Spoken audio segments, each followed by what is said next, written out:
Seeds to Success is a pilot program that the Townsville City Council is running across 6 schools in Townsville right now, teaching kids the importance of horticulture. Some of the programs they're running at the moment show children how to actually grow food like parsley and cherry tomatoes, and the other schools are running a program where they're growing native Australian plants. It's always important, I think, to teach children where their food actually comes from and giving them a chance to actually grow and cultivate their own food, to have a real appreciation for not only where their food comes from, but what farmers do to make sure that food's on everyone's plate every night. So this initiative is all about sustainability and getting primary school kids engaged in kitchen gardens and native gardens as well.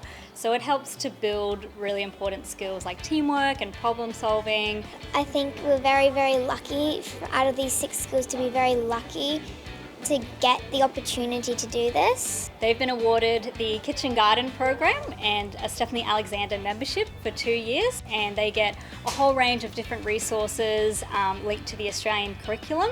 It's all about food growing, native gardens, native kitchen gardens, so they'll be able to use those resources in the school.